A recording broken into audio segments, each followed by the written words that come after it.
Much of the material in this video I actually covered in the Zoom session a few days ago. If you weren't there, you should look up the Zoom session for the 7th of October and work through that. I'm going to go through it rather quickly here. If we look at the book, we said with the Fourier series, instead of cosine and sine, we can use an exponential, a complex exponential, because a complex exponential can give us cos theta plus j sine theta. And we can see this modeled in a rotating vector. This is our complex exponential. It's a rotating vector called a phasor. And you see its projections along the x-axis and the y-axis, or the real and the imaginary axis, are cosines and sines. Going back to the book, move this up. We said Fourier series for repetitive signals, n is an integer, we just have the harmonics. When we have non-periodic shapes, then we need more than the harmonics. We need all the frequencies, and instead of a summation, we have an integral. And this is the formula for a Fourier transform. Again, we see that complex exponential coming in there. But note that it's an integral and not a sum over harmonics. And this term here, this coefficient here, is actually given by this, and this is the inverse Fourier transform. So this is the formula for a Fourier transform, of which this, the inverse Fourier transform, is given by this. So the Fourier transform and the inverse Fourier transform are almost the same, except for that negative sign. Let's open up ImageJ. And you go File, Open, and Open Sine Images. Right, and I've opened them already. This 25 horizontal and this 50 horizontal. And if we take a profile through them, holding down the Shift key, drawing a line, Analyze, Plot Profile, we see that the intensity is changing as a function of the distance. And we can see from this here, the wavelength, the distance from here to here, or here to here, using this scale, is 25 pixels. And therefore the spatial frequency will be 1 over lambda. It'll be 1 over 25, or 0.04 pixels to the minus 1. A single spatial frequency for a pure sine wave. If we take one of these images and look at its Fourier series, Fourier transform, let's not be too specific. We go in here, ImageJ has a Fourier transform built in, and if we take the Fourier transform off that, this is what we get. We need to adjust the brightness and contrast a little bit, turn down the brightness, pull up the contrast, and this is the Fourier transform of this here. It would be a Fourier series if this went from minus infinity to plus infinity, but it doesn't really. And in the transform plane, in the Fourier transform images, the center is always 0 spatial frequency, and it increases as you go out from the center. So here we have a central term, the DC term, the 0 frequency term. It's actually equal to the average brightness of the image. And then this is a pure sine wave. we expect a single spot, and we get it here with its redundant twin there. And the distance from here to here is the spatial frequency of that pattern. If we look at this one, doing the same thing, FFT, we get this. We have to play around with the brightness and the contrast. And we get the zero frequency term and then a single spot and its redundant twin. But the single spot is closer to the zero. That is, this has a lower spatial frequency than this. Half of it, in fact. Now, this fast Fourier built into ImageJ is good in that it'll work on any image, any grayscale image that you give it. It doesn't have to be a square image. The sides don't have to be 2 to the power integer. But it's not the whole story, because the Fourier transform we've seen from the formula is complex. It has a real and imaginary part, or, if you like, a magnitude and a phase. And this built-in Fourier transform only shows the magnitude, in fact the square of the magnitude, and doesn't show you the phase. To show that, we'll open up Lena.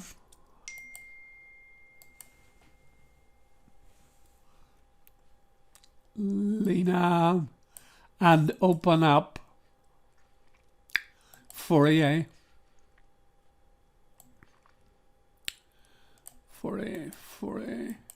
And we'll close a lot of these other windows.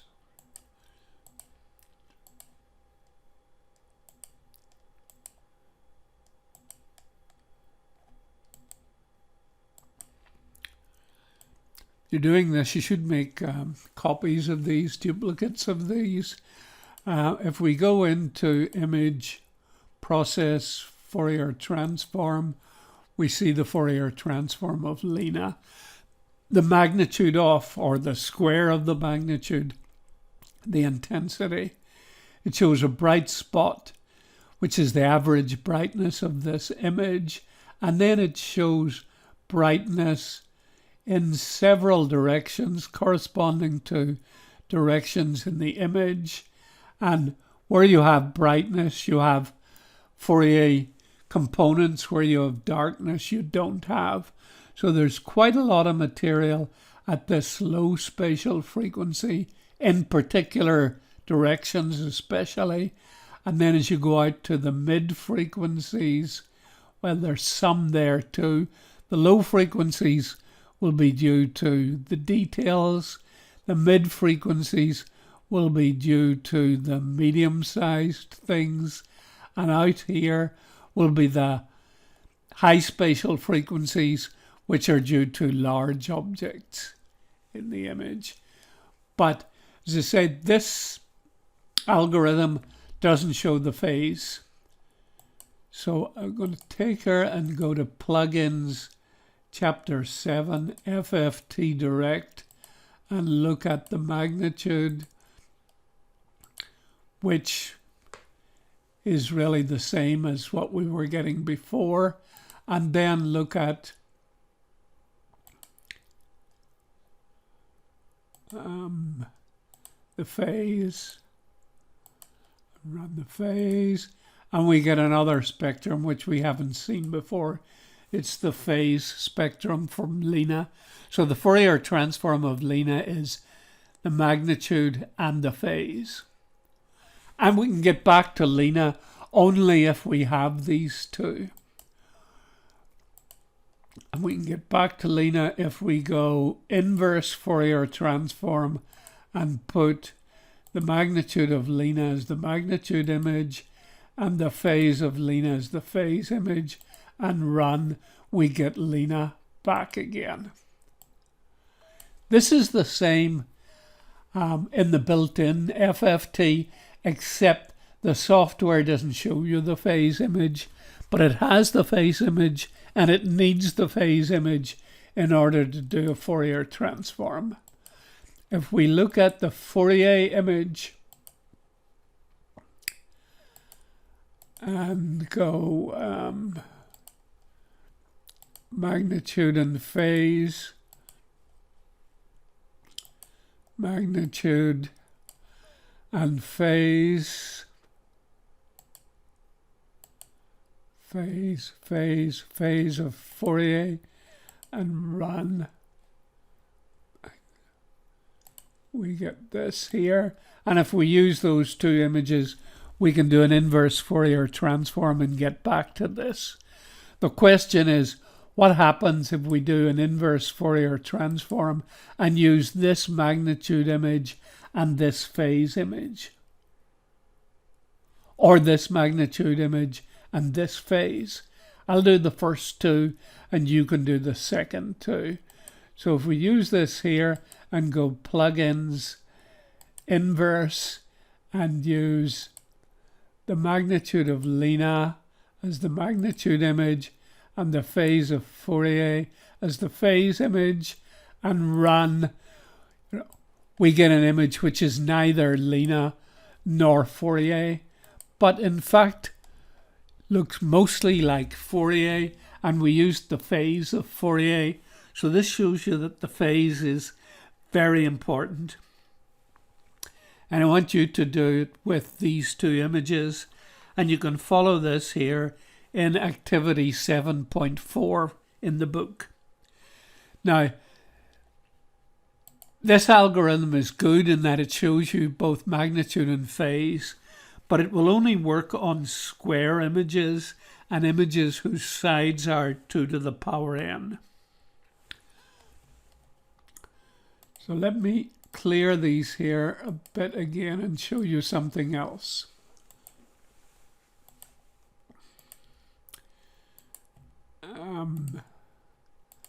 Let's open one of our sinusoidal images again.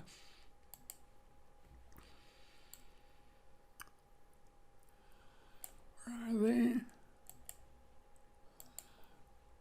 Open, let's open. Well, I could open two, but I'll just open one. This time I will make a duplicate. And we saw the Fourier transform of this here. Before it was a single spot. Process Fourier transform, a single spot when we adjust the brightness and contrast. Pull down the brightness, push up the contrast, pull down the brightness a bit more and the contrast up. You know, we get a single spot.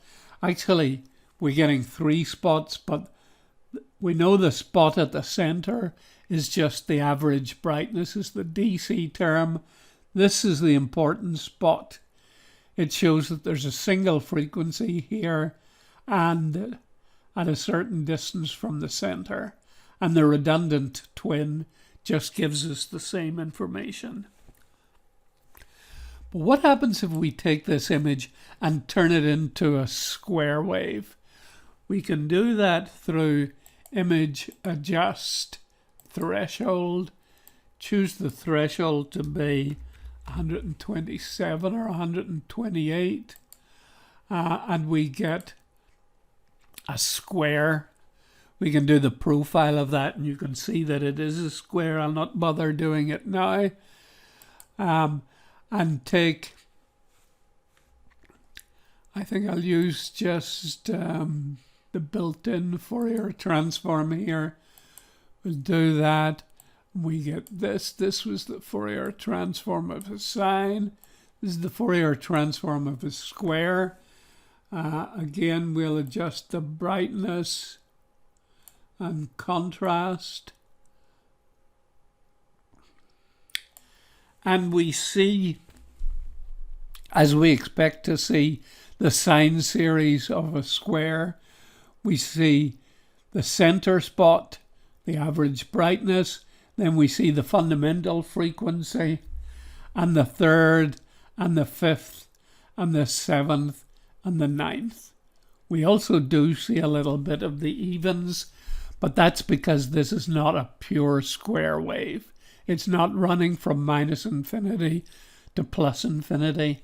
If it was, the only spots we would see are the first harmonic, the third, the fifth, the seventh, the ninth, and so on.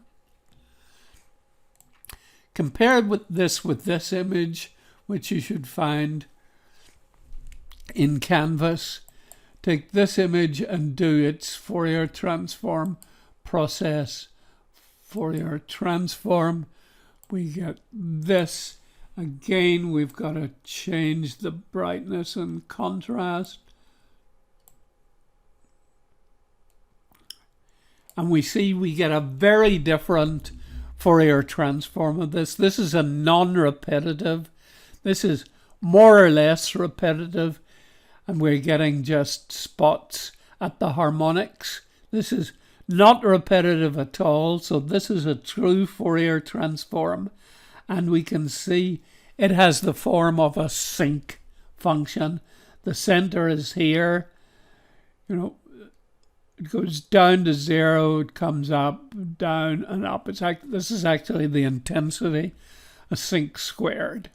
So this is a very different. We need all the frequencies, not just the harmonics.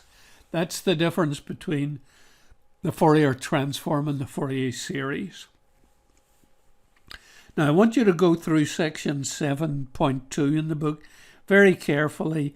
Look at the figures 7.6 to 7.12, a lot of images and their Fourier transforms, and read the text along with it.